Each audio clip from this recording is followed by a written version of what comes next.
saya Muhammad Hadi Ramdhani. Kami akan menjelaskan materi bab 20 dan 21. Saya sendiri akan menjelaskan tentang materi bab 20 mengenai analisis financial leverage. Dan saya akan menjelaskan tentang materi 21 tentang analisis dividen. Analisis financial leverage juga dikenal sebagai analisis leverage keuangan, melibatkan penilaian dan evaluasi tingkat penggunaan hutang oleh perusahaan. Hal ini memungkinkan para analisis dan investor untuk memahami sejauh mana perusahaan menggunakan hutang untuk mendanai operasi dan kegiatan investasi mereka.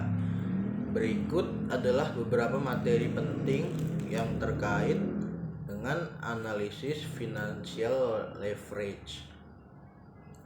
1. Pengertian financial leverage. Financial leverage mengacu pada penggunaan dana pinjaman atau hutang oleh perusahaan untuk meningkatkan pengendalian investasi mereka. Ini melibatkan perbandingan antara modal sendiri atau ekuitas dan dana pinjaman hutang yang digunakan oleh perusahaan. Yang kedua, rasio leverage. Rasio leverage adalah alat analisis yang digunakan untuk mengukur tingkat penggunaan hutang oleh perusahaan. Beberapa rasio leverage yang umum digunakan meliputi debt to quality ratio atau DER, mengukur proporsi hutang terhadap ekuitas perusahaan. Debt ratio, mengukur proporsi hutang terhadap total aset perusahaan. Terus equity ratio, mengukur proporsi ekuitas terhadap total aset perusahaan. Yang ketiga, pengaruh finansial leverage. Analisis financial leverage membantu dalam memahami konsekuensi penggunaan hutang oleh perusahaan. Pengaruh yang mungkin terjadi meliputi 1. Keuntungan leverage.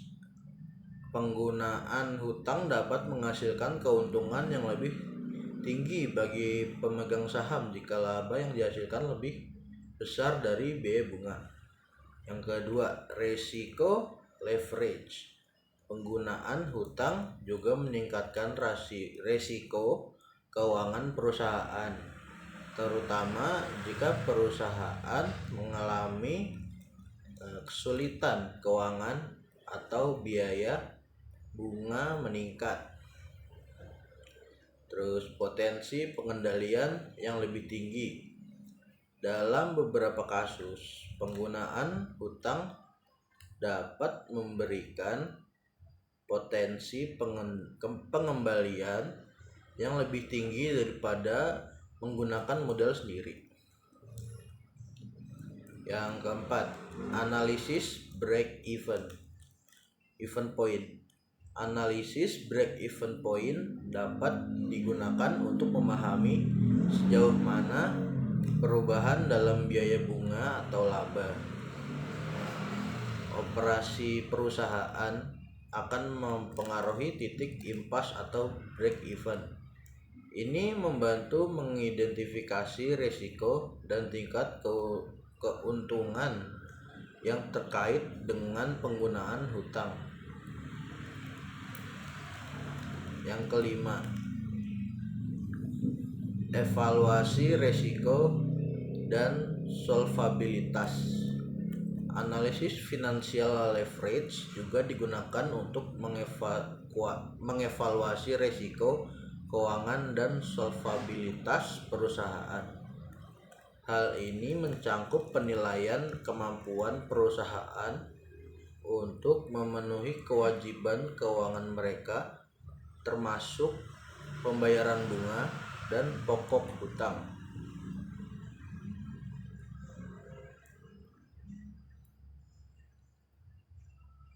Yang keenam, perbandingan antar perusahaan. Analisis financial leverage juga memungkinkan perbandingan antara perusahaan dalam industri yang sama atau sektor yang berbeda.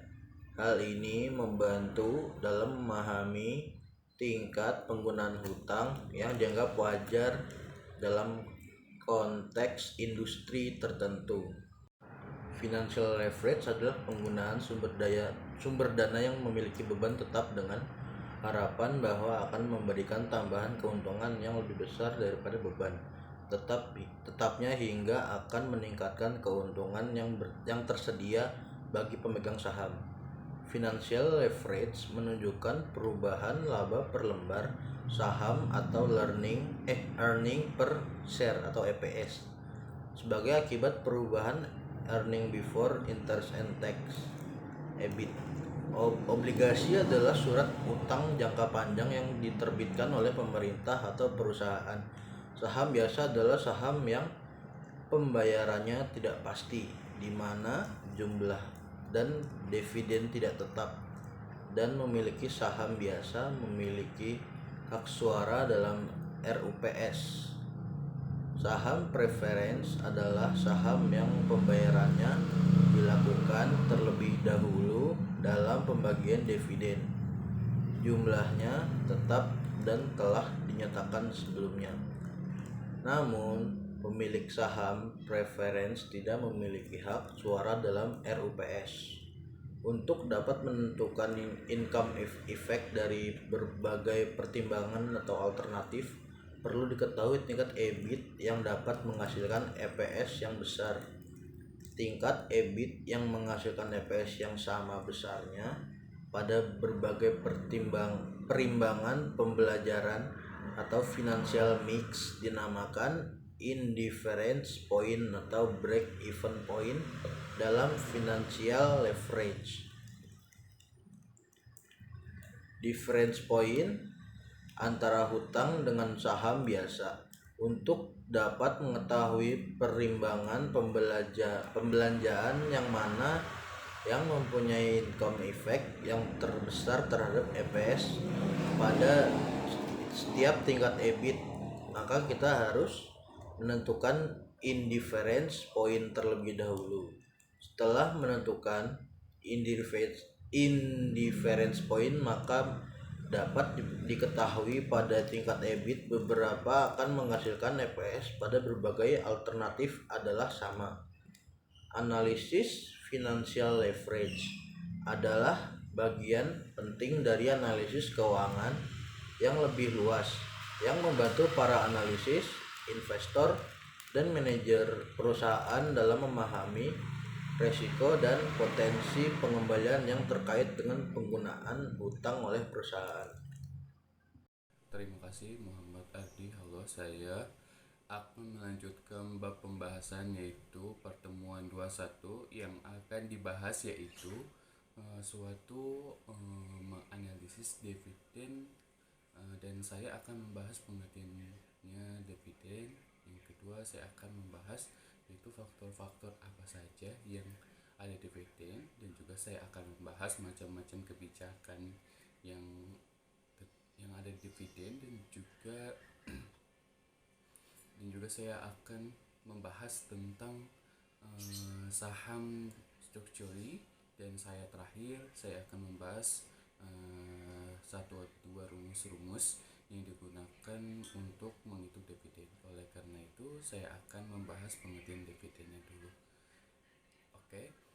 Pembahasan yaitu salah satu kebijakan yang harus diambil oleh manajemen pada masa setelah tutup buku adalah laba yang diperoleh oleh perusahaan selama satu periode akan dibagi sebagai untuk dividen, dan sebagai lagi dibagi dalam laba ditahan.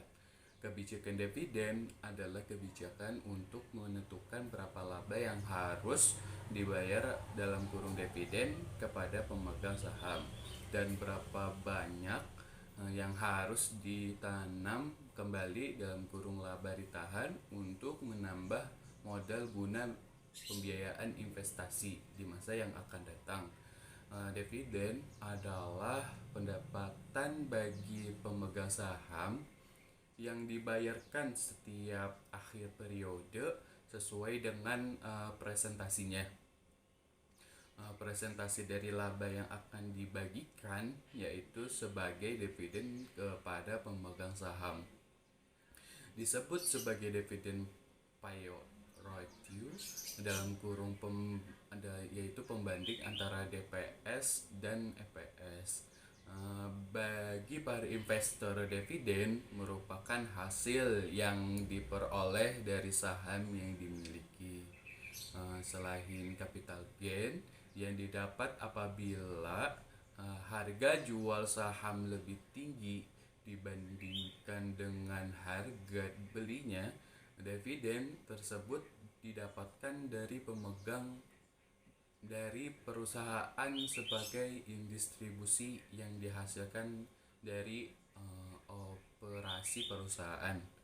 Apabila perusahaan memilih untuk membagikan laba sebagai dividen, maka akan mengurangi laba yang ditahan. Dan selanjutnya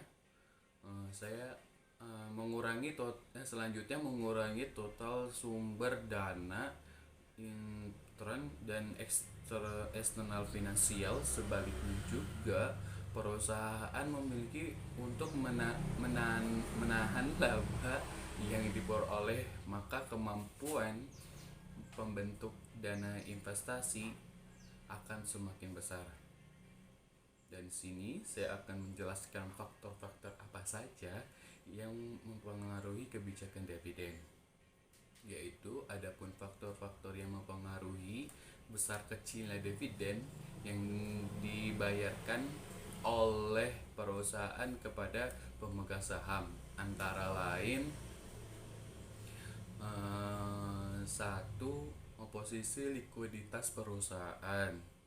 Yang kedua, kebutuhan dana untuk membayar hutang. Yang ketiga, tingkat pertumbuhan perusahaan.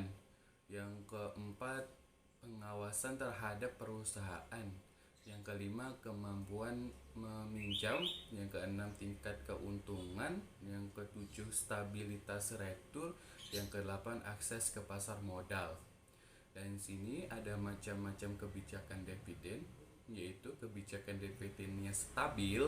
Banyak perusahaan yang menjalankan kebijakan dividen, di mana yang stabil artinya jumlah dividen per laba yang dibayar setiap tahunnya relatif tetap selama jangka waktu tertentu lah, meskipun pendapatan per laba saham setiap tahunnya berfluktuasi. Dan yang kedua, kebijakan dividen dengan penetapan jumlah. Dividen minimal plus jumlah ekstra tertentu. Kebijakan ini menetapkan jumlah rupiah minimal dividen per laba saham tiap tahunnya.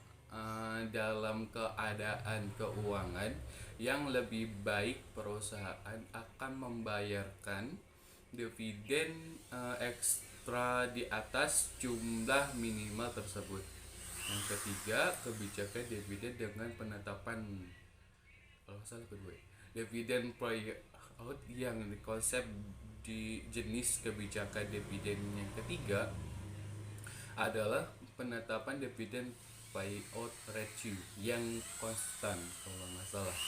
Nah, perusahaan yang menjalankan kebijakan ini menetapkan dividen payout ratio yang konstan maksimal 50%. Ini berarti bahwa jumlah dividen per laba saham yang dibayar setiap tahunnya akan berfluktuasi sesuai dengan di mana perkembangan keuntungannya dan neto yang diperoleh setiap tahunnya. Yang keempat, kebijakan dividen yang fleksibel. Kebijakan Dividen yang terakhir adalah menetapkan dividen payout ratio yang fleksibel yang besarnya setiap tahunnya, di mana disesuaikan dengan proses finansial dan juga kebijakan perusahaan finansial dari perusahaan yang bersangkutan. Terus saham cuci Saham cuci merupakan saham milik perusahaan penerbit yang pernah dikeluarkan dan berada kemudian dibeli kembali oleh perusahaan tersebut. Alasan perusahaan membeli kembali perusahaannya adalah satu, untuk memperkecil pajak, dua, untuk meningkatkan laba per saham, yang ketiga mengurangi jumlah pemegang saham, dan yang keempat membentuk pasar bagi saham. Hal-hal yang perlu diingat dan diketahui: 1. Saham yang diperoleh kembali tidak boleh namanya dianggap sebagai aktiva, malah harus dilaporkan sebagai pengurangan dari total ekuitas. Yang kedua, tidak ada laba atau rugi dari perolehan kembali, pelepasan kembali atau menarikan saham yang diperoleh kembali. Yang ketiga, laba ditahan dapat berkurang dari transaksi perolehan kembali saham, tetapi tidak pernah bertambah karena transaksi ini. Jadi yang terakhir adalah rumus-rumus yang digunakan, yaitu stroke dividen dalam kurung SD, persen SD dikali jumlah lebar. Dan yang rumus yang kedua yaitu saham bisa dalam kurung SB sama dengan harga normal sekali SD jumlah lebar saham.